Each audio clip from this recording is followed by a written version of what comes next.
हम हर उस चीज से मोहब्बत करते हैं जिसकी निस्बत मेरे हुजूर की जात से हो जाए। सहाबा तो बड़ी बात है, अगर कोई मदीने शरीफ की मिट्टी उठा के ले आए, मिट्टी उठा के ले आए और कहे ये हुजूर के शहर की है, हम उसे सर का ताज बना लेते हैं, क्योंकि हमने दामन बरेली के अहमद रजा का थामा है। और उन्होंने सिर्फ सहाबा नहीं, अहले बैत नहीं, उन्होंने जमीन की बात की है तो कहा है हरम की जमीन और कदम रख के चलना, हरम की जमीन और कदम रख के चलना, अरे सर का मौका है ओ जाने वाले। उन्होंने हमें उस जमीन का एहतराम सिखाया है। सोच तो सही, अगर हम मदीने शरीफ की मिट्टी से इतना प्यार करते हैं तो हुजूर के शहजादों से कितना प्यार करते हैं, हुजूर की आल से कितना प्यार करते होंगे, हुजूर की औलाद से कितनी मोहब्बत होगी हमें। हम तो फख्र करते हैं जब क़यामत में हुक्म होगा ना, आए अपने अपने इमामों के साथ, हम तो दौड़ेंगे करबला वाले इमाम की तरफ, हम उनका जाके दामन थाम लेंगे और फिर मेरे इमाम का वो शेर पढ़ेंगे, तेरी सरकार में लाता है रजा उसको शफी, जो मेरा गौस है और लाडला बेटा तेरा। शुक्र है रब का कि उसने हमें सुन्नी बरेलवी बनाया है। और मैं बता दूं आपको, भौंकना आसान है, सहाबा को गालियां देना आसान है।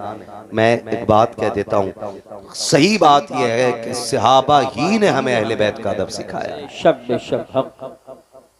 वरना अबू बकर की अपनी शान हर जुमे को सुनते हो, अफजलुल बशर इबादल अंबिया बित्तहकीक, अमीरुल मुमिनीन अबी बकर सिद्दीक। फिर दूसरा नाम भी खुतबे में आता है, वालन्ना तिबिस्सिद्क़ि वस्सवाब, अमीरुल मुमिनीन उमर इब्नुल खत्ताब। ये दोनों नाम खुतबे में शुरू में आते हैं, शेखैन का तज़किरा होता है।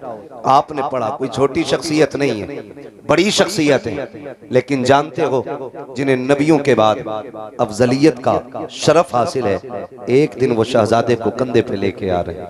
किसी ने कहा अबू बकर आप देखें और फिर बच्चे को देखें, इतनी बड़ी शख्सियत हो के कंधे पे बच्चे को लेके आ रहे। फरमाने लगे चुप कर, देखता नहीं, ये वो जात है जिसे मैंने महबूब के कंधों पे बैठा हुआ देखा है।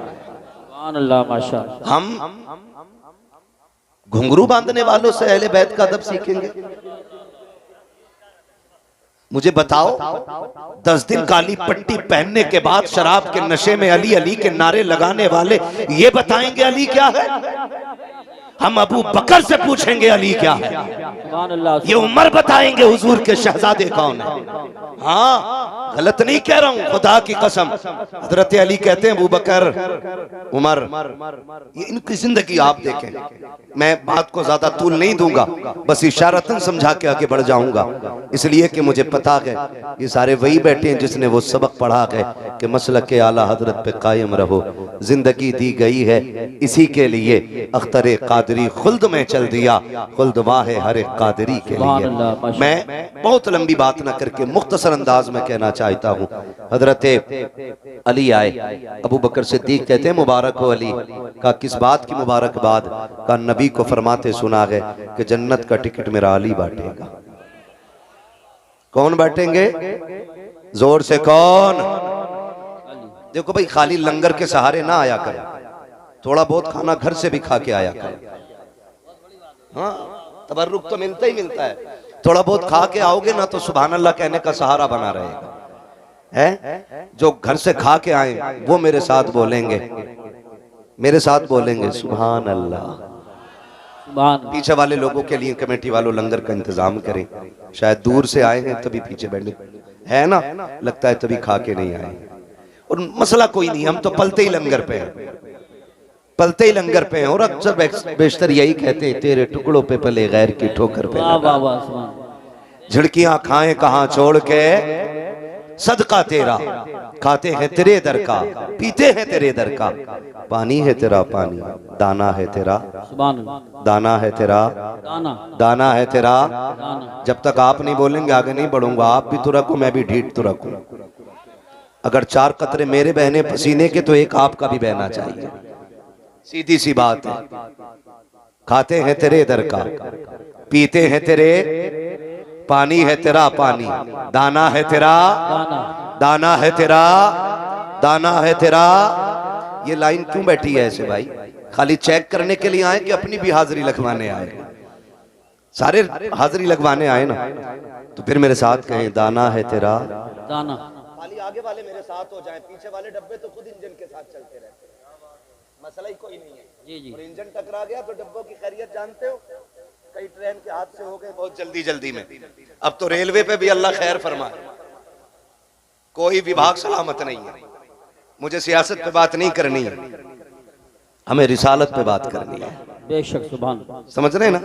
तवज्जो है सारे लोगों की, तो फिर सारे आगे वाले लोग मेरा साथ देंगे। जरा बोलें सुभान अल्लाह। सुभान। बोलो बेटे जरा बोलें या रसूल अल्लाह, और जोर से बोलें या रसूल अल्लाह। शुक्र रब का। हजरत अबू बकर सिद्दीक फरमाते हैं, मुबारक हो, मैंने नबी को फरमाते सुना है कि जन्नत का टिकट अली बांटेंगे। फिर उनका प्यार देखो, वो कहते नहीं अली तुम्हें भी, अबू बकर तुम्हें भी तो मुबारक हो। कहा मुझे किस बात की मुबारकबाद, कि बात पूरी कीजिए। कहा कौन सी बात? कहा नबी ने ये फरमाया जन्नत का टिकट अली बांटेंगे, मगर ये भी तो कहा था ना अली टिकट उसी को देना है जिसके सीने में मेरे अबू बकर का प्यार। सुभान अल्लाह, सुभान अल्लाह। हक। बहुत संभल के मेरी बात सुनिएगा, एक एक बात दिमाग से दूर नहीं जानी चाहिए। जिसके सीने में मेरे अबू बकर का प्यार हो, ये आपस में इनकी मोहब्बत है, एक दूसरे को मुबारकबादियां पेश हो रही हैं। लेकिन आज ना इन्हीं से जलन हो रहा है। मैं कहता हूं 1400 साल तक एक बंदा ऐसा ला के दिखा दो जिसकी खिदमत अबू बकर सिद्दीक के बराबर हो। एक बंदा ऐसा ला के दिखा दो जिसकी कुर्बानियां नबी के सिद्दीक के बराबर हो।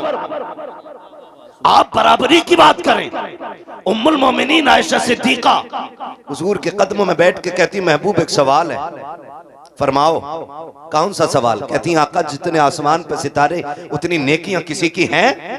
हुजूर ने देखा, मुस्कुरा के कह दिया ये जितने सितारे इतनी मेरे उमर की नेकियां हैं। सुभान अल्लाह, माशाअल्लाह।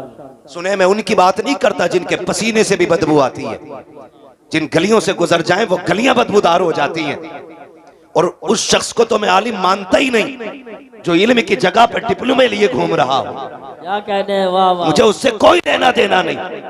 खाली टोपी कुब्बे जुब्बे से कुछ नहीं हो जाता। पगड़ी तो इब्लीस भी लंबी चौड़ी लगाता था, लेकिन इस इज्जतें रब ने जिब्रील को अता की है, बाकी फरिश्तों को अता की है। उस्ताद था फरिश्तों का, निकाल कर फेंक दिया गया। तो शागिर्द थे, आज भी जन्नत में है। तो यह बताया गया रुतबे रुतबे मर्तबे ये उस्ताद शागिर्दी से नहीं बल्कि अदब से मिलेंगे। जो अदब वाला होगा वो जन्नती होगा, जो बेअदब होगा उसे जहन्नम का ईंधन बना दिया जाए। नारे तकबीर, नारे रिसालत, नारे गौसियत, मसलके आला हजरत उस्ताजुल मोहतरम हुजूर मुफ्ती आजम सब। चंबल की जमीन है, ये जलालपुर है। उम्मीद है कि यहाँ जितने लोग आए होंगे सारे अकीदे के पाक लोग आए होंगे। जी जी बेशक। मैं अर्ज कर रहा था आपसे, ये नफरतें पैदा की जा रही हैं, सिर्फ रोटियां सेकी जा रही हैं अपनी अपनी। सहाबा इकराम में आपस में कोई भेदभाव नहीं था। हैरत की बात, मैंने अभी आपसे एक मोटी बात कही, हमने तो अदब अहले बैत का और प्यार अहले बैत का हुजूर के सहाबा से सीखा। बेशक बेशक, हुजूर के सहाबा से सीखा है। अबू बकर सिद्दीक कंधे पे बैठा लेते हैं। और रह गई हजरत उमर की बात। कौन उमर है? किसी एक मोहल्ले का चेयरमैन नहीं है, एक बस्ती का बादशाह नहीं है, आधी दुनिया का बादशाह है उमर। बेशक। कितनी दुनिया का? आधी। जोर से कितनी? आधी दुनिया का बादशाह है उमर। और हैबत का आलम यह है कि बड़े बड़े सलातीन उसके आगे गर्दनें झुका के खड़े रहते हैं। अल्लाह। और इंसाफ का आलम यह है कि शेर बकरी एक जगह खड़ी रहती है और पानी पीते हैं। शेर में जरूरत नहीं है बकरी को घूर के देख सके। और बकरी को यह हिम्मत देती है उमर के दौर ने कि वो शेर से डरने का नाम नहीं लेती है। उनके बारे में भोंकते हो, तुम्हारे बाप का लगा क्या दीन पे? तुम तो खाली नाम लेकर के रोटियां खा रहे हो। कुर्बानी तो हुजूर के सहाबा ने दी है। इतना बड़ा नाम है, इतना बड़ा नाम। आज ना अगर बुरा ना मानिए, अगर कोई नेता बैठा होता, अगर वो जीत जाए ना, छोटी वाली कौन सी होती है वो कुर्सी ना, बीटीसी, हाँ प्रधानी तो उससे बड़ी है। अगर मिंबरिया बन जा तो कपड़ों से बाहर है, कॉलर यूं रहता, यूं भूल जाता सारी चीज। आधी दुनिया का बादशाह उमर, जानते हो ईद के दिन नंगे पैर नमाज पढ़ाने के। ईदगाह के लिए नंगे पैर निकले, वापस नमाज पढ़ा के आए, पैर धुल रहे हैं। किसी ने कहा उमर जूते तो पहन लेते। कहा क्यों? कहा अमीरुल मोमिनीन हो, कोई देखेगा दूसरा तो क्या कहेगा। कहा अगर ना पहने तो क्या हुआ? कहा देखा ना पैर में मिट्टी लग गई। आंख में आंसू भर लाए, कहने लगे शुक्र है रब का जिसने उमर के पैर पे मिट्टी लगाई है। उमर के पैर पे मिट्टी तो लगी है लेकिन उमर के दामन पे कोई ऐब का धब्बा नहीं लगा है। ये जिंदगियां थी इन लोगों की। ये हमारे सर के ताज उलमा बैठे, पूरी जिंदगी हदीसें पढ़ाते पढ़ाते गुजर गई। आप तारीख का ये बाप भी देखे, कौन उमर है, अल्लाह अकबर। आपने पूरी जिंदगी खुदा की कसम सबसे कम बैतुल माल से तनख्वाह ली है। आज तो जो सर गवर्नमेंट की तरफ से आता है, गरीब का हिस्सा भी खा जाते हैं। गरीब का बेरोजगार भत्ता भी इन्हीं के हिस्से में आता है। कॉलोनी बांटते तो पहले तय किया जाता है 10% मेरा है, 90 तेरा है, 50 मेरा है, 50 तेरा है। ऐसे बेच के खाने वालों को खुदा की कसम उमर की जिंदगी पढ़नी चाहिए।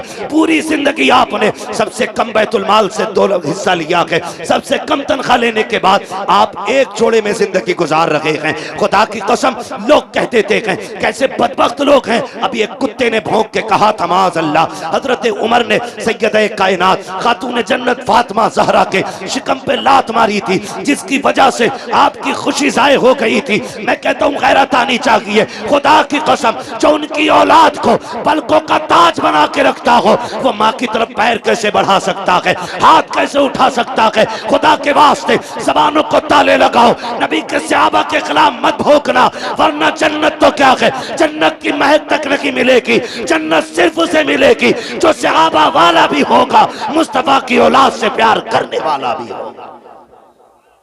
ये याद रखिएगा। आग लगाई जा रही है और धीरे धीरे घुसपैठियां आ रहे हैं। हमारी मस्जिदों से खुतबे ले जाते हैं। खुतबे जैसे खुतबे इल्मी हुआ, इन खुतबों को चुरा के दूसरे खुतबे रख जा रहे हैं और उन खुतबों से शेखैन का नाम काटा जा रहा है। गैरत नहीं आती है? हम कहते हैं खुदा की कसम हुजूर के सहाबा पे एतराज, हुजूर की जात पे एतराज। क्यों? हजरत का कोई शागिर्द किसी मस्जिद में जाए और अगर वो चोरी कर ले तो लोग क्या कहेंगे? कारी साहब कैसा आदमी भेजा था, मस्जिद की गोलक लेके भाग गया। और अगर ऐसा बंदा आए हजरत के शागिर्दों में जो रात को बैठे बैठाए मदीने की हाजिरी करा दे, तो आप कहेंगे हजरत कितना नेक भेजा है। जब सजदे में जाते हैं ना तो फिर खुदा की कसम बड़ी बरकतें दिखाई दे देती है। तो ये क्रेडिट भी इन्हीं की जात को जाएगा। अगर कोई शागिर्द गलती कर दे तो जिम्मेदार भी उस्ताद होता है। मुझे बताओ, अगर आपका शागिर्द, लोग ना अभी जो मुनाजरा चल रहा था उसमें सनद दिखा रहे थे, है ना, सनद दिखा रहे थे। कुरान और हदीस की बातें करने वाले मुंह झांक रहे थे।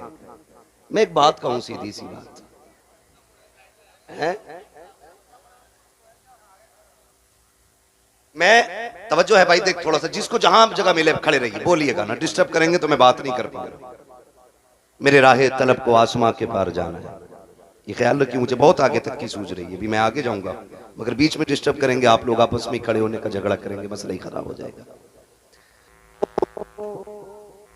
सनदे दिखा रहे थे, डिप्लोमा दिखा रहे थे, है ना। शर्त लगी थी, शर्त ये लगी थी ना, मुस्तनद आलिम मुनाजरा करे, मुस्तनद आलिम। तो मसला क्या था? हिफ्ज की सनद लेके बंदा बैठा है ना, उसे यही पता नहीं आलिम किसे कहते हैं और सनद किस चीज की मांगी जा रही, क्या दिखा रहा। तो मेरा कहने का मतलब ये कि हर किसी को ना नाज होता है, किसी को अपने पढ़े पे नाज है, किसी को पढ़ाए पे नाज है, किसी को शागिर्द पे नाज है, किसी को उस्ताद पे नाज है। लोग कहते हैं कि मेरा चेला है, कितनी अच्छी बिल्डिंग बनाई है, ये जो मेहराबें बनाई मेरे शागिर्द ने बनाई है, कि ये जो शामियाना लगाया ना मेरे शागिर्द ने लगाया है, ये जो इंतजाम किया ना मेरे शागिर्द ने किया है। जब तुम्हें अपने शागिर्द पे इतना नाज है तो बता मदीने वाले को अपने शागिर्दों पे कितना नाज होगा, है ना, लोग फख्र से कहते हैं कि ये मेरा उस्ताद है, ये मेरा उस्ताद है, ये मेरा उस्ताद है। जब नाम आता है ना उस्ताजों की लिस्ट का, जब बात खुलती है तो कोई कहता मैं आला हज़रत के शागिर्दों में आता हूँ, कोई कहता मैं 3 वास्तों से मुफ्ती आजम के शागिर्दों में आता हूँ, कोई कहता मैं हाफिज मिल्लत के शागिर्दों में हूँ। उस्ताद पे सबको नाज होता है, तो फिर बताओ तो सही हुजूर के शागिर्दों को हुजूर पे कितना नाज होगा, कितना नाज होगा। ये लोग भौंकते हैं हुजूर के सहाबा के खिलाफ। आप तारीख का ये बाब पलट करके देखिए, सिर्फ हम ही अली अली नहीं कर रहे हैं, हुजूर के सहाबा ने अहले बैत का प्यार दिखाया है, सिखाया भी है। पंजतन की क्या अजमत है, ये हुजूर के सहाबा ने सिखाया है। जरा पढ़ के तो देखें तारीख का ये बाब। अल्लाह अकबर, मेरे जहन में एक बात आ रही है, कौन उमर फारूक आजम? ये वो उमर फारूक आजम है जो मिंबर पे खड़े होकर कहता है या सारियल जबल। तो महीनों की मसाफत की दूरी पे रहने वाले, मसाफत के फासले और उनकी दूरियों पे रहने के बावजूद भी आवाज कानों तक चली जाती है। तू चीखता है तेरा बेटा नहीं सुनता है, तू बोलता है तेरी औलाद नहीं सुनती है। उमर मिंबर से बोलता है, लश्कर के कान तक आवाज जा रही है। तुझे क्या पता उमर कौन है, कैसा सवारा है मेरे नबी ने उमर को, कैसा बनाया था मेरे नबी ने उमर को। सोच तो सकी कौन है उमर। गैरत क्यों नहीं आती है उमर के खिलाफ भौंकते हुए? मेरे नबी ने कहा था जब तुम नेक लोगों की बातें करना तो मेरे उमर की भी बातें कर लिया करना, जब बच्चों के तस्किरे करो तो मेरे उमर के भी तस्किरे करना। अल्लाह अकबर, समझ उमर कौन है। जहां पे खलील ने खड़े होकर के दामन फैला के हबीब को मांगा था, वहीं हबीब ने खड़े होकर के झोली फैला करके उमर को मांगा था, और रब ने उमर नबी की झोली में डाला। ऐसा डाला कि जब झोली में नबी के आया है, खुल के नमाजों का भी ऐलान हुआ था, खुल के रब की तौहीद का भी ऐलान होने लग गया था। नारे तकबीर, नारे रिसालत, नारे हैदरी, नारे गौसियत, मसलके आला हजरत, फैजान आला हजरत, फैजान शहदाए करबला, मुफ्ती हम्माद रजा साहिब क़िबला, उलमाए अहले सुन्नत। सुभान अल्लाह। हजरत उमर की बारगाह में सफीर आया। सफीर, आप तन्हाई में बात कर रहे हैं, दरवाजा बजा, आवाज आई कौन? कहने लगा मैं आपका बेटा हूं, क्या काम है आपसे? जरूरी बात करिए। फरमाने लगे ठहर जाओ, अंदर आने की इजाजत नहीं। ये कैसे खालिस लोग थे कि सगे बेटों को भी मशवरों में शामिल नहीं करते, औलाद को मनसब के ख्वाब ही नहीं दिखाए। जबकि हजरत अब्दुल्ला इब्ने उमर बदरी साहबी है, बहुत बड़ी शख्सियत है, लेकिन हजरत उमर ने कह दिया खड़े रहो, मैं जरूरी बात कर रहा हूं। आप बाहर निकले, फारिग हुए, बाहर आए, बेटे से पूछा आप बताओ। उन्होंने अपनी बात कही, फिर आपने फरमाया कोई और तो नहीं आया था? बेटे ने कहा कि हुसैन इब्ने अली आए थे। किससे? आधी दुनिया के बादशाह से। हुसैन इब्ने अली आए थे। कहा बताया क्यों नहीं? कहा मुझे खड़े देखा, कहने लगे उमर से मिलना है, अमीरुल मोमिनीन से मिलना है। मैंने कहा अंदर हैं। उन्होंने कहा तुम क्यों खड़े हो? कहा मुझे इजाजत नहीं अंदर जाने की। वो लौट के जाने लगे। मैंने कहा ठहरे, मैं आवाज दूं। कहा नहीं, जरूरी बात होगी, जब बेटे को अंदर जाने की इजाजत नहीं तो मैं क्यों अंदर जाऊं, मैं जोहर में मुलाकात कर लूंगा। इतना सुना दौड़ लगा दी, हुसैन की चौखट पे आए, दस्तक दी, अंदर से मेरे इमाम निकले। कहने लगे शहजादे तशरीफ लाए थे? कहा जी आया तो था। कहा हुक्म कर देते, आप परेशान हुए, बताइए क्या हुक्म था? आप गए थे, फिर मुझे आवाज क्यों नहीं दिलवाई? कहने लगे आप अमीरुल मोमिनीन हो, दीन की जिम्मेदारी आपके कांधे पे है, इसलिए मैं लौट आया था। जब बेटे को अंदर आने की इजाजत नहीं, मैं कैसे अंदर आ जाता? खुदा की कसम, हजरत उमर की आंख में आंसू आ गए, रो के कहने लगे शहजादे बताओ तो सही, आप कहां मैं कहां, मेरी औकात क्या है? पगड़ी उतारी और शहजादे के कदमों पे रख दी। फरमाने लगे बताओ तो शहजादे, उमर की औकात क्या थी? कौन था उमर को पहचानता? आज जो इज्जतें मिली है तुम्हारे नाना के सदक़े में मिली है, आज जो उमर को वकार मिला है तुम्हारे नाना की नालैन के सदक़े में मिला है। शहजादे, सबके लिए पाबंदी हो सकती है, लेकिन नबी के बेटों के लिए उमर की चौखट पे कोई पाबंदी नहीं हो सकती। तुम किस उमर की बात करते हो? किस उमर की बात करते हो? खुदा की कसम, ये वो उमर है जिसकी मर्जी के मुताबिक कभी कभी आयतें अल्लाह कुरान में नाजिल फरमा देता है। हाँ, ये हजरत उमर है। समझने की कोशिश करें, इन्होंने हमें सिखाया सहाबा का अदब क्या है, इन्होंने हमें बताया अहले बैत से प्यार कैसे करना है। खुदा की कसम, खाली अली अली कह के जन्नत नहीं पाओगे। हुजूर के बाकी सहाबा को गाली दो और अली अली का नारा लगाओ, ये तो पूछ के अली भी तुझसे राजी है कहने की। वो तो खुदा की कसम कैसे लोग थे, कहते हक मारा अली का। मैं कहता हूँ हमारा अली इतना कमजोर नहीं है जिससे कोई उसका हक छीन लेता। हक तो बड़ी बात है, कोई अली से एक तिनका नहीं ले सकता था। हमारा अली इतनी पावर वाला है कि जब तलवार चलती थी आवाज आती थी, शाके मरता शेर यज़दा कुव्वत परवरदिगार ला फता इल्ला अली ला सैफा इल्ला जुल्फ़िकार। सुभान अल्लाह, सुभान अल्लाह, वाह वाह वाह वाह। की बात करते हो, हक छीन लिया। मुझे बताओ, उमर हक पे ना होते तो अली बैठने देते? नहीं, क्या बात। अगर उमर ना हक होते हुए बैठ गए तो क्या ये इल्जाम हजरत अली के सर पे नहीं आता? बोलो, कौन सा दीन सुना रहे हो तुम हमें? क्यों गुमराह कर रहे हो कौम को? खुदा की कसम हम बरेली वाले हैं। अल्हम्दुलिल्लाह। हमारे एक हाथ में अहले बैत का दामन है, बेशक, दूसरे हाथ में हुजूर के सहाबा का दामन है। बेशक, न हम अहले बैत को छोड़ सकते हैं, न हम हुजूर के सहाबा को छोड़ सकते हैं। बेशक, सहाबा भी हमारे हैं, अहले बैत भी हमारे हैं, बेशक, हक। ये सारे हमारे हैं। कान खोल के सुन लिया जाए, खुदा की कसम सुने उमर कौन है। आखिरी बात बता दूं, समझ में आएगा उमर कौन है।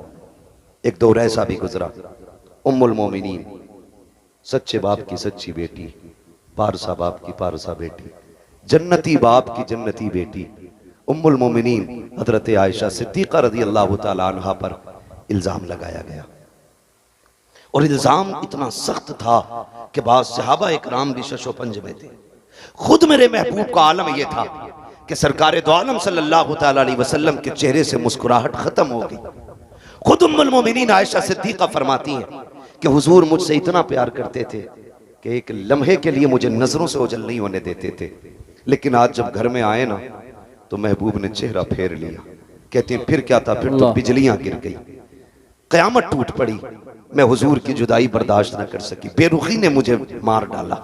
मैंने कहा महबूब इजाजत दें तो मैं घर ना चली जाऊं, घर ना चली जाऊं, बच्चियों का अपना उसूल होता है, अगर कोई तकलीफ हो सोचती जाके माँ बाप से बातें करेंगे, दिल के हाल बताएंगे, ठंडे होंगे अरमान, कुछ तो कम हो जाएगा। ये सोच के कहती मैंने हुजूर से कहा आका मैं घर ना चली जाऊं? कहती आज बिना सोचे समझे हुजूर ने एकदम कह दिया चली जाओ। कहती फिर क्या एक नई कयामत थी। मैं बोझल कदमों से घर आई, सोचा अब्बा पूछेंगे बेटी क्या हुआ, माँ तसल्ली देगी। कहती लेकिन कुर्बान जाऊं माँ बाप की वफा पे, माँ बाप की वफा पे। जब आज मैं घर में आई ना तो मेरी माँ ने भी मुंह फेर लिया, आज अब्बा ने भी चेहरा फेर लिया, आज बेटी से कोई हाले दिल पूछने तैयार नहीं है। कहती कि बस फिर क्या था, मैंने देखा बाप मुसल्ला बिछाए हैं, माँ के हाथ में तस्बीह है, कोई बात करने वाला नहीं है। कहने लगी मैं घुट घुट के जीने लगी। फिर मैंने अपना मुकदमा सुप्रीम कोर्ट में दायर कर दिया। मैंने कहा मालिक अब आयशा का फैसला तेरी जात की तरफ से होगा, कोई सुनने वाला नहीं है आयशा की। कहने लगी मैं रोती रही, मैंने मुकदमा रब की बारगाह में दे दिया। इधर मेरे नबी की बेकरारी का आलम न पूछो, अल्लाह अकबर, आका करीम बेकरार है। हजरत अबू बकर सिद्दीक सामने से आए, हाथ पकड़ के कहते यार अबू बकर तेरी बेटी है, आयशा बता तो सही मैं क्या करूं, इस मोड़ पे आके खड़ा हो गया हूं, मैं करूं तो क्या करूं, बता तू जो कहेगा वो कर दूंगा। हजरत अबू बकर सिद्दीक कहते हैं या रसूल अल्लाह आयशा बेशक मेरी बेटी है, मैं अच्छी तरह जानता हूं, अगर मैं ये कह दूं आका मेरी बेटी बेकसूर है और आप मान जाएं तो दुनिया कहेगी बेटी थी, इसलिए अबू बकर हिमायत कर गए। नबी ने मान कैसे लिया अबू बकर के फैसले को। मेरे नबी से कहते हैं अबू बकर आका बेटी का मामला है, मैं कुछ नहीं कह सकता। अबू बकर भी गर्दन झुका के चले गए। आका फिर बेकरार हैं, सामने से हैदर कर्रार आ रहे हैं, कहा यार अली तू तो मेरा भाई है, तू बता क्या किया जाए, मैं इतना परेशान हूँ, आयशा को लेकर के क्या करना है। हजरत अली कहते हैं आका आप एक इशारा करें, सैकड़ों बाप बेटियां लेके हाजिर हो जाएंगे, आपके लिए किस चीज की कमी है, आप उदास क्यों हो रहे हैं। आका करीम फरमाते हैं अली अपना मशवरा दे के गए, मैंने देखा सामने से मेरा यार उमर आ रहा है, मैंने उमर को आते देखा, मैंने कहा उमर ठहर तो सही, तू जरा बता क्या करना है, तुझे तो मालूम है क्या बातें चल रही हैं, लोग क्या क्या कह रहे हैं। हजरत उमर कहते हैं जी या रसूल अल्लाह सब कुछ सुना है। कहा उमर तू बता क्या करना है। आका फरमाते हैं मेरे उमर ने मुझसे दो सवाल किए थे, कहा महबूब मुझे दो सवालों के जवाब दें। कौन से सवाल। कहा आका बताइए क्या आपके पसीने से कभी बदबू आई। कहा कभी नहीं आई है। क्या आपके बदन पे कभी मक्खी बैठी। कहा कभी नहीं बैठी। कहा महबूब फिर उदास क्यों होते हैं। जो रब आपके बदन पे मक्खी नहीं बैठने देता है वो आपके बिस्तर पे किसी नापाक औरत को कैसे आने दे सकता है। अगर आयशा नापाक होती रब कभी तेरे बिस्तर तक नहीं आने देता, और जब आई है खुदा की कसम पूरी दुनिया झूठी हो सकती है लेकिन तेरी आयशा किसी कीमत पे नापाक नहीं हो सकती। बेशक सुभान अल्लाह, नारे तकबीर, नारे रिसालत, नारे गौसियत, मसलके आला हजरत, फैज़ान आला हजरत, फैज़ान अहले बैत तहार, फैज़ान सहाबाए किराम, उलमाए अहले सुन्नत। सुभान अल्लाह। अल्लाह पर सोचें, आका फरमाते अभी उमर के जुमले खत्म हुए थे, इतने में जिब्रील आ जाते हैं और कुरान ने आयशा सिद्दीक़ा की बरात का ऐलान किया। सुभान अल्लाह। खुदा की कसम ये उमर है, इनका नाम लेके कौम को गुमराह करते हो। हम फिर कहते हैं शुक्र रब का, उसने हमें सुन्नी बरेलवी बनाया है। हम हुजूर के अहले बैत से भी प्यार करते हैं, हम हुजूर के सहाबा से भी प्यार करते हैं। खुदा की कसम, लोग बताओ काले कपड़े पहन के शराब पी के ढोलक गले में लटका के अली अली कर रहा है, वो कह रहे हम अली वाले। खुदा की कसम सबसे पक्के बरेली वाले अली वाले हैं, सीधी सी बात। हाँ, हम सबसे पक्के अली वाले हैं। हमसे पूछो अली कौन है, अली कौन है। अगर सिर्फ लफ्ज़ शेरे खुदा पे बात की जाए ना तो रातें कम पड़ सकती हैं। हैदर पे बात की जाए रातें कम पड़ जाएंगी। अली की जात पे गुफ्तगू की जाए तो महीने कम पड़ जाएंगे। वो अली की जात है। सोचे तो सही, बस इतना समझ लो, अली वो है जिसके बारे में मेरे नबी ने अपनी बेटी का इंतखाब किया निकाह के लिए। बहुत बड़ी बात कह रहा हूं, खातून जन्नत को जिनके लिए मेरे नबी ने मुंतखब किया, या ऐसे कह लो जिनको खातून जन्नत के लिए मुंतखब किया, वो जात हज़रत अली की जात है। आका करीम ने फरमाया मन कुन्तु मौला फहादा अलीयुन मौला, जिसका मैं मौला उसका अली मौला।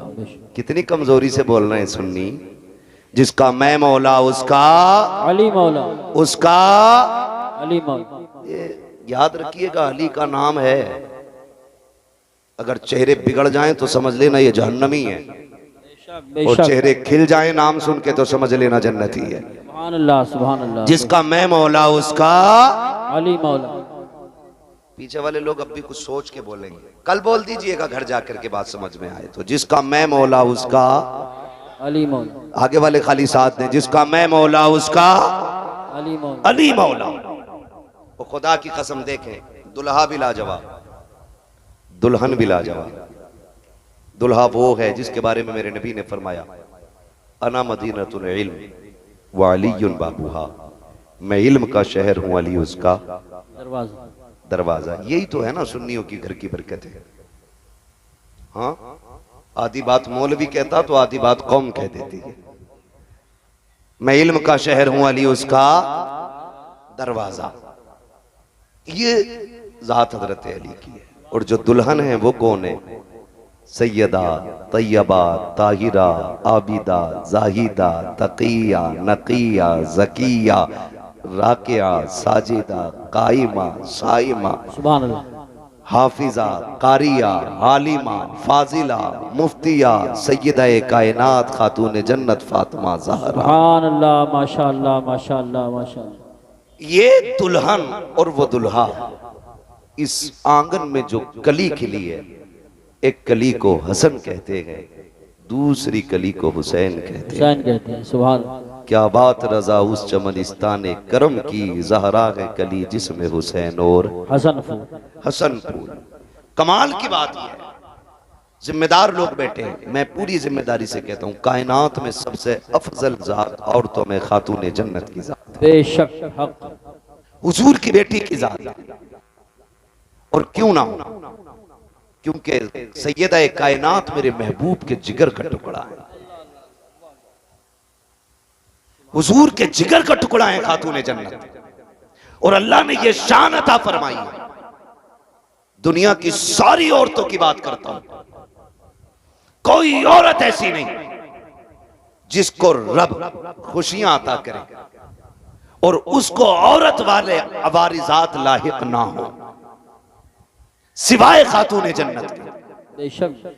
यानी हर औरत की महीने में साल में नमाजें छूटती हैं, रोजे कज़ा होते, लेकिन खातून जन्नत की वो जात है जिसकी एक रकात भी कज़ा नहीं। बेशक, बेशक हक। दुनिया में कोई ऐसी औरत हो तो लाके दिखाओ। हसन सहरी के वक्त आते हैं, फजर पे खातून जन्नत मुसल्ला बिछा लेती है और ये सिर्फ हसन के साथ नहीं, हुसैन आए तब भी नमाज कज़ा नहीं हुई, सैयदा ज़ैनब आई है तब भी नमाज कज़ा नहीं हुई। अल्लाह ने आपको ये फूल बख्शे, एक सजदा तक कज़ा नहीं हुआ खातूने जन्नत का। बता, अगर माँ ऐसी हो, बाप ऐसा हो, तो फिर बेटे कैसे होंगे? अल्लाह अल्लाह अल्लाह, बेटे कैसे होंगे? कभी कभी लोग जब बयान करते ना, हुसैन ने नेज़े पे कुरान पढ़ा, नेज़े पे पढ़ा, मैं कहता हूँ अजीब मसला है, खाली नेज़े पे पढ़ना देखा है, माँ की गोद में कुरान सुनना नहीं देखा। हाय हाय हाय, क्या बात है, सुभान अल्लाह। अगर माँ दूध पिलाते हुए कुरान पढ़े तो फिर बेटे पे लाजिम है कि वो नेज़े पे भी चढ़ के कुरान पढ़े। सुभान अल्लाह, माशाअल्लाह। हद होती है जिसके रातों के सजदे इतने लंबे, जो ये कहती थी अल्लाह इतनी लंबी रात बना कि तेरी फातिमा जी भर के सजदा कर ले, फिर उसका बेटा अगर सजदे में सर न देता तो कहां देता? जिस माँ के सजदे मुकम्मल ना हो, उस बेटे का सजदा कैसे मुकम्मल हो जाता? खुदा की कसम, खातूने जन्नत ने सजदे किए, रातें खत्म हो गई, सजदा खत्म नहीं हुआ, फिर बेटे ने सजदा किया तो जाहिरी जिंदगी खत्म हो गई, सजदा खत्म नहीं हुआ है, सजदा खत्म नहीं हुआ है। ये समझने वाली बातें हैं। कई बार कुछ कुत्ते भौंकते, कहते जी अगर ये इतने पहुंचे हुए थे तो बताया क्यों नहीं? माज़अल्लाह, करबला के हवाले से बेटों को क्यों नहीं बताया या बचाया क्यों नहीं? सारे पढ़े लिखे लोग हैं, अंगूठे का दौर नहीं। ये अलग बात है कि दुनिया फिर से अंगूठे पे लौट आई। पहले अंगूठे उनके लिए जाते थे जो पढ़े लिखे नहीं होते थे, अब अंगूठे उनके लगते हैं जो पढ़े लिखे होते हैं। फिंगरप्रिंट है ना, यही बोलते हैं ना, हमें इंग्लिश नहीं आती। दौर बदला है, फिर फिंगर पे लौटा है, फिर लौटा है। तो सारे पढ़े लिखे लोग अच्छी तरह जानते हैं कि अगर बाप डीएम हो, एसडीएम हो, तो क्या उसका बेटा बिना इम्तिहान के किसी पोस्ट को पा सकता है? नहीं। बोले पालेगा। अगर बाप एसडीएम या डीएम जो भी है, तो बेटे को एग्जाम देना है, इम्तिहान की सफ में बैठना है, पास होगा तभी मनसब मिलेगा, तभी डिग्री मिलेगी। मगर हुसैन तेरी अजमतों को सलाम, तू माँ की गोद में आया, नबी ने कहा हसन हुसैन जन्नती जवानों के सरदार हैं। अभी कोई हज आपके जिम्मे नहीं, अभी ज़कात आप पे फर्ज नहीं है, अभी आपने जंग नहीं लड़ी है, अभी दीन के लिए बड़ी बड़ी कुर्बानियां नहीं दी हैं, लेकिन मनसब पहले मिल गए। फिर मनसब पे कोई एतराज कर सकता था, घर की बात थी इसलिए बांट दिया गया। खुदा की कसम दुनिया जानती थी नबी के मुंह से जो निकली वो बात होके रही। आका ने कह दिया है मेरे शहजादे जन्नती जवानों के सरदार हैं, तो फिर ये जन्नती जवानों के सरदार हैं। लेकिन ये सब कुछ जानते और मानते हुए भी खातून जन्नत ने बेटों की तैयारी कराई। हैदर कर्रार ने बेटों को सब्र सिखाया है, पूरी जिंदगी बेटों की तरबियत की है, और इसी दिन के लिए सवारा था कि अगर दीन करबला में मुश्किल में आ जाए तो बेटे कदम पीछे नहीं हटाना है, मसलियत की तरफ नहीं दौड़ना है, अजीमत की तरफ जाना है, कर लुटा देना है, दीन बचा लेना है, ताकि दुनिया को पता चल जाए कि हर मसले पे जाकर के मसलियत को आगे किया जा सकता है। लेकिन जब बात दीन किया जाए तो फिर मसलियत नहीं बल्कि नबी की शरीयत को सबसे आगे रखा जाए। सुभान अल्लाह। नारे तकबीर, नारे रिसालत, नारे गौसियत, मसलके आला हजरत, उलमाए अहले सुन्नत। ये हल्के के दरोगा की तरफ से एक ऐलान है कि जो लड़के घूम रहे हैं गांव में, या तो जलसागाह में बैठ जाएं, या तो नहीं बैठते हैं तो हम उन्हें पकड़ के थाने ले जाएंगे या फिर जलसे को बंद कराएंगे। इसलिए मैं गुजारिश करता हूँ, तकरीर आखिरी तकरीर चल रही है, मेरे भाई जो घूम रहे हैं गाँव में वो घूमना बंद करें, जलसागाह में आके बैठे। तवज्जो है सारे, जारी रखें, तैयारी कराएं। माँ बाप इतनी अजमत वाले, कहते हैं उनको पता ही नहीं था। तुझसे किसने कह दिया पता नहीं था? अगर मैं मुकम्मल शहादत बयान करूं तो बड़ा वक्त चाहिए, सिर्फ इशारतन किनायतन में समझाता चलो। करबला में कितनी शहादतें हुई? बोले बोले, अल्लाह सलामत रख के जो बोल गए, कितनी? 72। ठीक है, 72 शहादतें हुई। ऐसा नहीं है कि पता नहीं था। अगर पता नहीं था तो मुझे बताएं, मेरे इमाम ने 10 की सुबह में अपने बेटे को उठाया, अल्लाह अल्लाह, फरमाया था अकबर, जब हमारे बाबा नमाज पढ़ाते थे तो ड्यूटी हसन की थी कि वो अजान पढ़ते थे। जी। फिर जब ये जिम्मेदारी भाई हसन के जिम्मे आई तो फिर अजान मैंने पढ़ी। अब मुसल्ले की जिम्मेदारी मेरी है तो अब अजान की जिम्मेदारी अकबर तुम्हारी है। जाइए फजर की अजान भी पढ़नी है और मैदान भी देख के आना है। आप गए, फजर की अजान पढ़ी, वापस आए, वालिद की बारगाह में कहते हैं बजी अजान तो पढ़ आया हूं, मैदान देखने गया ना, मैंने किसी खातून को रोते हुए देखा। उसके सर से लेकर पैर तक चादर थी, चेहरा तो नहीं देखा, पर्दे वाली कोई खातून थी, लेकिन मैंने ये देखा कि वो अपने दुपट्टे के कोने से जमीन साफ कर रही थी और रो रही थी। मेरे इमाम ने इतना सुना, आंख में आंसू आ गए। तो आपने फरमाया अब्बा जी उस खातून से हमारा कोई रिश्ता तो नहीं था, आप क्यों रो रहे हैं? फरमाने लगे बेटे तुम जिस खातून की बात कर रहे हो वो कोई और नहीं, मेरी मां फातिमा ज़हरा ही है। खुद बता मुझे, सोच और बता। जो ये कहते उन्हें खबर नहीं थी, पता होता तो बचा लेते, अगर पता नहीं था तो शहादत से पहले करबला क्यों आई? और ठीक उसी जगह जहां मेरे इमाम को आना था घोड़े से नीचे, उसी जमीन पे जगह साफ की है खातून जन्नत ने। गैरत आनी चाहिए। मैं कहता हूं कि तुम कलमा पढ़ने के बावजूद टोपी रख के कहते हो कि वो कुछ नहीं कर सकते थे। तुमसे बेहतर नजरिए तो इनके बारे में गैर मुस्लिमों के। अल्लाह अल्लाह, हिंदू भी जानता है कि ये अजमतों वाले लोग, जिनका दिया तू खाए उन्हीं को तू गुर्राए। और मेरे इमाम ने कहा था तेरा खाएं तेरे गुलामों से उलझे है मुनकर जब खाने गुर्राने वाले। शर्म आनी चाहिए, गैरत आनी चाहिए। करबला शरीफ को देखे, करबला शरीफ को देखे। खुदा की कसम एक एक लम्हा करबला का, ये 3 दिन की प्यास के दिन और 1 दिन की शहादत का दिन, ये पूरी जिंदगी का सबक पढ़ा गए। 3 दिन पूरी जिंदगी का सबक पढ़ा दिया इन 3 दिनों ने, लेकिन हमने पहचाना नहीं, हमने समझा नहीं।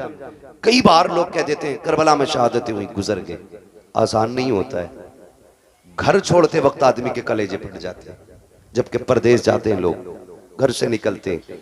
आप में भी कितने लोग परदेश जाते होंगे, घर छोड़ के जाते होंगे, लेकिन मुश्किल होता है जब घर छोड़ते।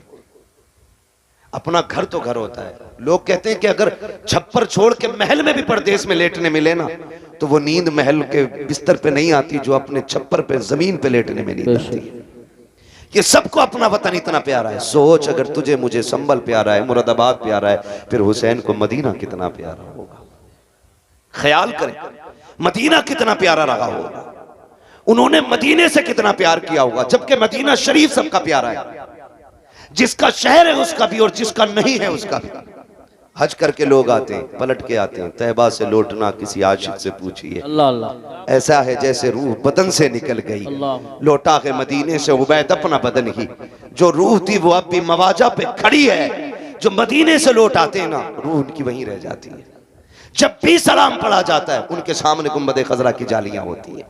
तो ये तेरे मेरे लिए इतना प्यारा है मदीना, फिर हुसैन के लिए कितना प्यारा होगा। फिर हुसैन ने वो शहर भी छोड़ा, मक्का शरीफ आ गए, फिर वो भी छोड़ दिया, फिर आ गए करबला शरीफ। फिर करबला शरीफ की कहानी, खुदा की कसम अल्लाह आपको सलामत रखे। शुक्र अदा करें रब ने हमें और आपको हुसैन वाला बनाया है। हम करबला वालों की बातें करते, ये हमारे मुकद्दर की बात है, ये हमारे नसीब की बात है। ये बड़ी बरकत वाली जात है, बड़ी बरकत वाली जात है। करबला शरीफ गए। जब भी ये बात कही जाती है ना कि शहजादों की जंग थी, तो दुख होता है, दुख होता। शहजादों की जंग होती है या मसला ये होता कि साहब इक़्तिदार की लड़ाई थी, तो इक़्तिदार की लड़ाई में कोई 6 माह के असगर को नहीं लेके जाता है, कोई 7 साल की सकीना नहीं लेके जाता है, कोई बीमार ज़ैनुल आबिदीन को तो नहीं लेके जाता है। हाँ, छोटे छोटे भांजे तो लेके नहीं जाता है। इक़्तिदार की जंग में बहनें नहीं ले जाई जाती है। अगर इक़्तिदार की जंग होती तो औरतों को नहीं ले जाया जाता।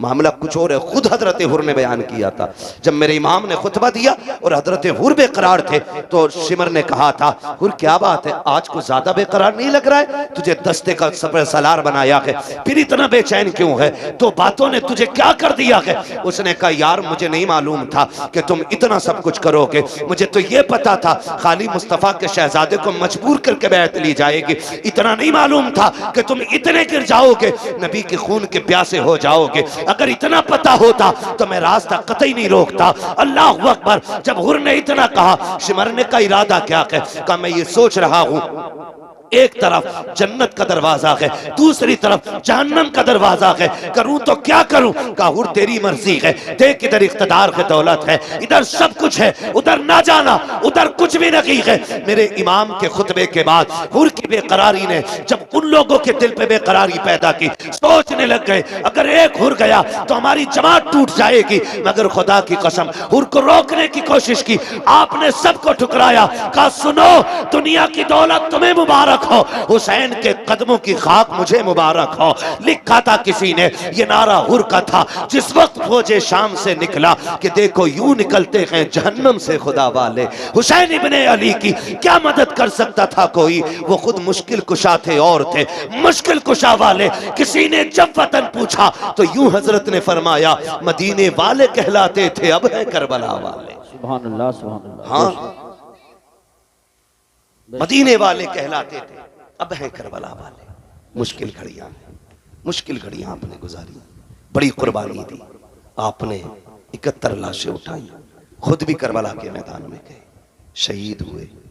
शहादत के बाद मैं एक बात जानता हूं, जब तारीख पढ़ो तो लगता है कि इमाम हुसैन की शहादत पे तारीख करबला तो मुकम्मल हो गई, लेकिन जहां इमाम हुसैन के सब्र की इंतहा होती है वहां से हजरत ज़ैनब के सब्र की इब्तिदा होती है। अल्लाह, गौर करें आप, कौन कौन से सितम हुए, कौन कौन से लोग कहते हैं घोड़े पे बैठे गए या जो भी हुआ, लेकिन मैं ये सोच के कभी कभी टूट जाया करता हूँ, मोहल्ला में इंतकाल होते हैं, किसी का एक जवान जाता है, पूरा मोहल्ला तसल्ली देने के लिए आता है, बाप का बेटा जवान चला जाता है, लोग कंधे पकड़ पकड़ के कहते हैं सब्र कीजिए, संभल के चलिए, कहते हैं संभाल के लेके चलो। जवान बाप जवान बेटे का लाशा उठाया है, इसकी कमर झुक गई है, इससे चला नहीं जाता है, जिन घरों के अंदर से सहारा चला जाता है उन यतीमों से खाने नहीं खाए जाते हैं, बेवाओं के हलक से लुकमे नहीं उतरते हैं, मोहल्ले की औरतें जाकर के बेवा के पास बैठती हैं,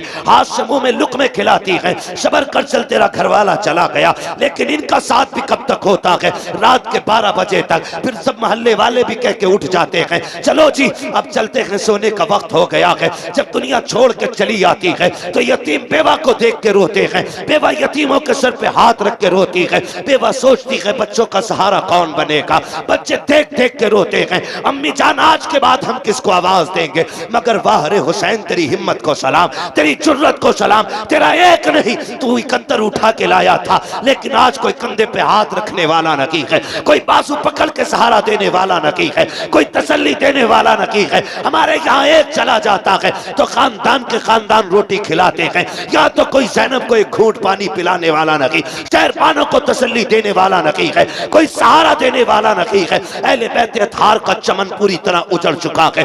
एक बचा है ज़ैनुल आबिदीन, वो भी कभी होश में आता है कभी बेहोश हो जाता है, मगर कुर्बान जाओ करबला वालों की अजमत पे, तारीख गवाह है, खैमे लुटते रहे लेकिन ज़ैनब की नमाज कज़ा नहीं हुई, आपके कानों की बालियां नोची गई लेकिन सजदे नहीं छूटे, आग लग गई खेमों को लेकिन नमाज नहीं छूटी। तारीख गवाह है कि जब खेमे चल रहे थे औरतों की चीखें निकल रही थी, अली की ज़ैनब कह रही थी खबरदार खेमे चले तो जल जाएं, लेकिन रब की नमाज कज़ा नहीं होनी चाहिए, एक सजदा भी नहीं छूटना चाहिए। तारीख गवाह है, एक एक सजदे को वक्त पे अदा किया है करबला वालों ने, शरीयत के कानून की हिफाजत की है, एक एक कदम संभाल के रखा है करबला में। कभी कभी हैरत होती है, मैं तो सोचने लग जाता हूँ जब बेटे की लाश सामने आती है, माओं के दुपट्टे कहीं होते हैं, कपड़े कहीं होते हैं, होश नहीं होता है, चंद बातों के लिए मुंह में पानी डाला जाता है, तो जुमलों के लिए होश में ला करके उसको संभाला जाता है। मगर वाह रे ज़ैनब, तेरी जुर्रत को सलाम, तेरी हिम्मत को सलाम, एक एक भतीजा तेरी निगाह के सामने है, भाई की लाश भी सामने है, खानदान के कटे सर तेरे सामने थे, लेकिन तूने होश नहीं खोया। हम जानते हैं अगर तेरा होश चला जाता तो उम्मत को होश कौन दिलाता, अगर तेरे कदम फिसल जाते तो उम्मत के कदम कौन संभालता। एक एक लम्हे हिफाजत की है, खुदा की कसम तारीख गवाह है, जिस ज़ैनुल आबिदीन को बार बार बेहोश हो रहे थे, होश आ रहे थे, उनको भी कत्ल करने की कोशिश की गई। सैयदा ज़ैनब सामने आई, लोग कहते हैं मजबूरी थी, नहीं अली की बेटी का तेवर देखो, जब इमाम ज़ैनुल आबिदीन को कत्ल करने की बारी आई, यजीदी आगे बढ़े, हजरत इमाम ज़ैनुल आबिदीन को कत्ल करने के लिए सैयदा ज़ैनब आगे आ गई, चेहरे पे पर्दा पड़ा गए, तेवर बदल गए, लहजा अली का था, खबरदार जुर्रत ना करना, ये मत समझना अली का घर वीरान हो चुका है, अगर एक भी कदम बढ़ाया तो अब अली के तेवर अली की बेटी दिखा देगी, इसके बाजू में तुम्हें अली की ताकत नजर आएगी। वो लहजा था सैयदा ज़ैनब का कि एक के हाथ कांप गए, तलवारें छूट गई, किसी में जुर्रत नहीं थी इमाम सज्जाद की तरफ कदम बढ़ा देता। मगर तारीख का ये बाप भी कितना दर्दनाक बाप है।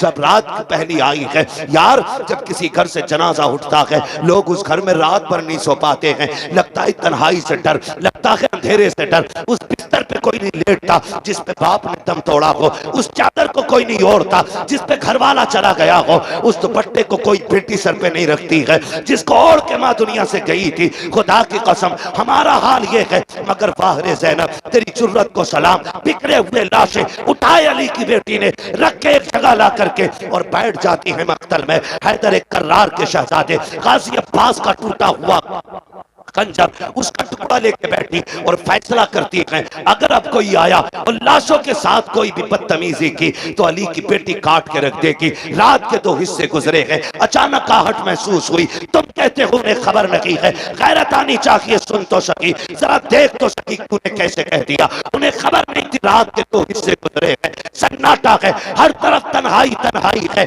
खामोशी है, दर्द छाया है करबला की जमीन पर, कोई किसी को याद करने तैयार नहीं, हर कोई अपने गम में डूबा हुआ है। खुदा की कसम ऐसे हाल में भी जब रात का आधा हिस्सा गुजरा है, सैयदा ज़ैनब बैठी है, किसी के आने की आहट महसूस हुई, आपने अपने आप को संभाला, कहा ठहर जा, कौन है यहाँ, आने की जरूरत न करना। आने वाले ने कहा बेटी मुझे आने दे, मैं बड़ी दूर से आया हूँ। आप कहती हैं अच्छा आइए। जब आने वाले ने बेटी कहा ना, उसके लहजे में प्यार नजर आया। सैयदा ज़ैनब कहती है आइए, क्या बात है। आने वाले ने पूछा बता बेटी तू कौन है। कहा मैं फातिमा बिन्ते अली हूँ, मैं ज़ैनब बिन्ते अली हूँ, कि मैं अली की बेटी हूँ। कहा ये लाशें किसके पड़े हैं। कहा ये राकिब दोषे पैगंबर का लाशा है, ये जो कब्र छोटी सी ये असगर की कब्र है। तारीख मुख्तलिफ तरह से मिलती है, खास तारीखों में ये भी मिलता है कि ये जो छोटी लाश है ये असगर की लाश है, ये जो टुकड़े पड़े हैं ये कासिम के बदन के टुकड़े हैं, ये जो चमकता बदन है ये हुसैन के अकबर का बदन है। अल्लाह अकबर। जब जोड़ी की तरफ निगाह उठाई आने वाले ने, कहा शहजादी बता तो सकी ये जोड़ी किसकी लेटी है। रो के कहा था ये मेरे शहजादों की जोड़ी है। हुआ क्या है। कहा हमने सब कुछ दे के दीन बचाया है। आने वाले ने कहा ठीक है फिर तुम्हारा खुदा हाफिज है। ये कहकर जब जाने लगे हजरत ज़ैनब ने आगा काटा, कहने लगे ठहरो तो सही, इस जमीन पे कोई एक घूंट पानी के लिए बोलने तैयार नहीं। आपके लहजे में बला का प्यार है, बताओ तो सही कौन हो जिसने यहाँ पे हमें बेटी कह के आवाज दी है। अल्लाह अकबर। आने वाले ने चेहरे से नकाब पलटा, फरमाया बेटी तुम अपनों को नहीं पहचान रही हो, मैं कोई और नहीं तुम्हारा नाना मोहम्मद रसूलुल्लाह हूँ। का नाना क्यों आए हो। का ये देखने आया था कि मेरी बेटी ने जो फातिमा से वादा किया था उसको कैसे पूरा कर रही है। अल्लाह अकबर। मेरा महबूब तो रुखसत हो जाता है। उसके बाद जब रात के 3 हिस्से गुजरे हैं, उसी तीसरे हिस्से में पानी के लिए एक खातून आई है, रात के सन्नाटे में चादर ओढ़ी है, पानी का प्याला लेकर के सैयदा ज़ैनब के करीब आई। आपने फरमाया कौन। कहा ये पानी ले ले। आपने पानी देखा, फरमाने लगी हमें पानी से नफरत हो गई है, हमें पानी नहीं चाहिए। उस खातून ने कहा सैयदा ये पानी ले लीजिए, मैं कोई और नहीं, मैं हुर की बीवी हूँ, उन्होंने जान दे करके गुलामी का सबूत दिया है, मैं पानी दे करके गुलामी का सबूत देने आई हूँ। सैयदा पानी कबूल कर ले। हजरत सैयदा ज़ैनब को जब खातून जन्नत का वास्ता दिया गया, आपने पानी कबूल किया, लेके खेमे में आई, ढूंढा सकीना कहीं नहीं मिली है। उसके बाद आवाज दी, मक्तल से आवाज आई फूफी यहाँ आ जाओ, मैं यहाँ लेटी हुई हूँ। आप कहीं कहा बेटी बता तो सही यहाँ क्यों लेटी हुई हो, तुम्हें तो खेमे में लटाया गया था। सैयदा सकीना कहती है फूफी जान तुम तो जानती हो मुझे बाबा से कितना प्यार है, मुझे बाबा के बगैर नींद नहीं आती थी। ए मेरी फूफी आज मैं जब रात को सोई आँख खुली नींद नहीं आई, मैंने कहा अब्बा तुम्हारी बेटी को नींद नहीं आ रही है। मेरी बेटी ने मेरी बेटी ये कह के आवाज दी मक्तल से, कहा तुझे सीने से लगा लूं। कहा मैं दौड़ आई। कहा बेटी ये लाश घोड़े दौड़े हैं,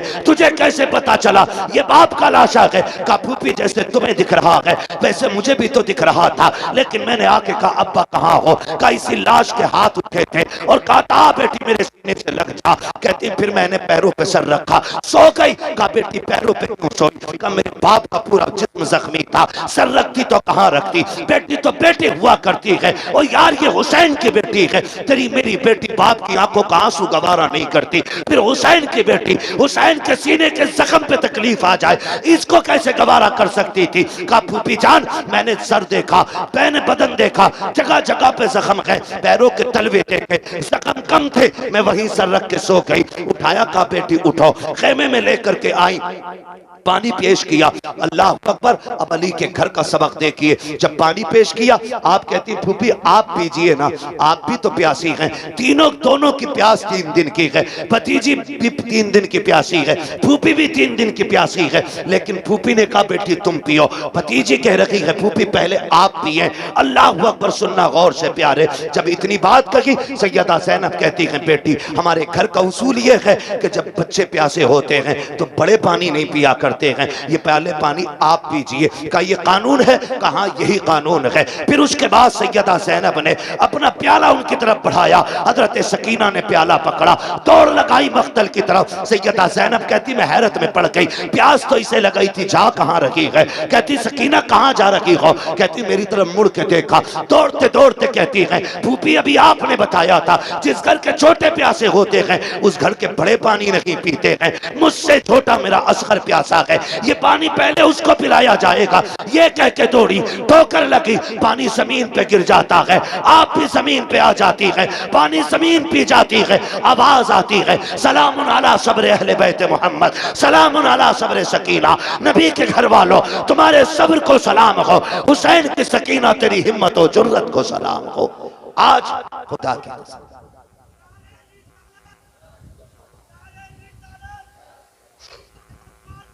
जिंदाबाद।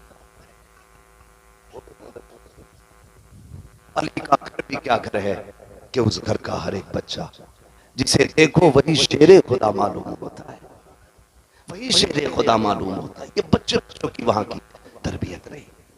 खुदा की कसम करना पड़े, समझे जरा किन मुसीबतों के साथ अहले बैत अतहार ने ये सफर किया। लेकिन एक बात कह के जाऊंगा आपसे, आपको बुरी लगे या भली लगे, पूरी तारीख करबला में एक लाइन ऐसी निकल सकती है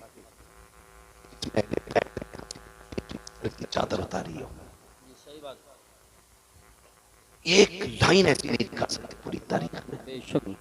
खानदान कट गया लेकिन पर्दा नहीं जाने दिया, बच्चों के लाशें देखे लेकिन पर्दा नहीं छोड़ा। आज मुहर्रम के नाम पे अगर हमारी बेटियां नंगी होकर बाजार में आएंगी तो सैयदा ज़ैनब क्या जवाब अपना मुहासबा वो पूछेंगे तो सब कुछ हमारे नाम तुम तमाशे, हमारे नाम पे हमारे नाम पे है कोई जवाब? जवाब मुहर्रम के दिन आ जाएगा तो बेटियां बेपर्दा कब करके बाजार में न निकले, पढ़ती है 7 वक्त की पढ़ना शुरू कर दे, एक पढ़ती है पढ़ना शुरू कर दे, एक पारा पढ़ती है पूरी मंजिल पढ़ना शुरू कर दे और तब आप करबला वालों को करें। क़यामत के दिन जब आप नेकियां कम भी होंगी ना, अली के घर वाले अपने ऊपर किए हुए एहसान के बदले कभी भूला नहीं। एक आयत तुमने उनके लिए पढ़ दी, हाथ पकड़ के कहेगी कल तू हमें नहीं भूली थी, आज हम तुझे नहीं भूलेंगे, हाथ पकड़ के जन्नत में लेके जाएंगे। हर मर्द मोमिन की जिम्मेदारी है कि वो अपने घरों को, अपनी बेटियों को और खुद भी करबला वालों की तालीम के मुताबिक उनके सांचे में ढाले। क्या किया जाए, वक्त मुकम्मल हो गया है, वरना मेरा जी चाहता था कि मैं मुकम्मल सफ़र आपको तरतीब से बताता। इंशाअल्लाह आज नहीं तो फिर कभी इस पर मुकम्मल गुफ्तगू हो पाएगी। जो हुए अगलात उनको माफ़ फरमाए रब्बे कायनात। ज़िंदगी ने दिया साथ, फिर होगी मुलाकात, चमन रहा फूल खिलेंगे, ज़िंदगी रही फिर मिलेंगे, मुसाफिर हैं हम भी, मुसाफिर हो तुम भी, किसी मोड़ पर फिर मुलाकात होगी। फ़कीरान आए सदा कर चले, सदा खुश रहो ये दुआ कर चले। सारे लोग कलमा शरीफ पढ़ लीजिए, ला इलाहा इल्लल्लाह मुहम्मद रसूलुल्लाह व मा अलैना इल्लल बलाग। अस्सलामु अलैकुम।